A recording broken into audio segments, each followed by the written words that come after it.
পুরুষ মানে হচ্ছে সব কিছুর অধিকারী। সে সব কিছু করতে পারে। সকালে ঘুম থেকে ওঠা থেকে শুরু করে রাতে ঘুমানো পর্যন্ত সে সব কিছু করতে পারে।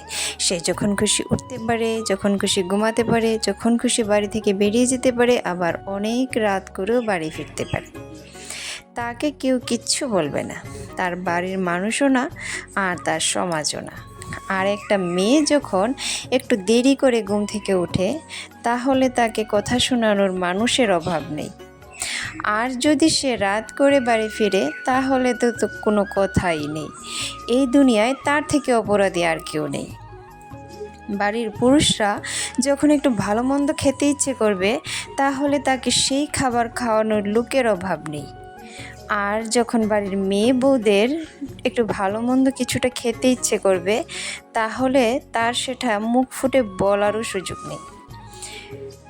পুরুষ মানে হচ্ছে সেই ব্যক্তি যে কিনা ইচ্ছে করলেই তার পরিবারের মধ্যে সুখ শান্তি আনন্দ আনতে পারে। আবার সে ইচ্ছে করলেই এক নিমিষে পরিবারের সুখ শান্তি এমনকি মুখের আনন্দটুকু কেড়ে নিতে পারে।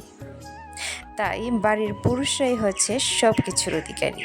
বাড়ির পুরুষরা যদি চায় তার শরীর ভালো নেই, সে আজ সারাদিন ঘুমিয়ে থাকবে, তাহলে সে ঘুমিয়ে থাকতে পারে।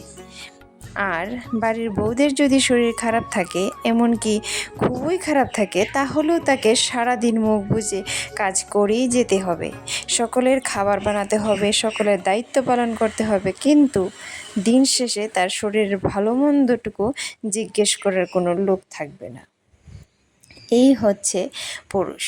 সত্যি পুরুষ মানে হচ্ছে সব কিছুর অধিকারী। সে যখন যা ইচ্ছা তাই করতে পারে।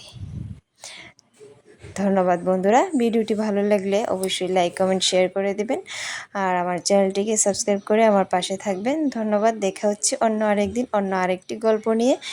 তো আজ এ পর্যন্তই। ধন্যবাদ।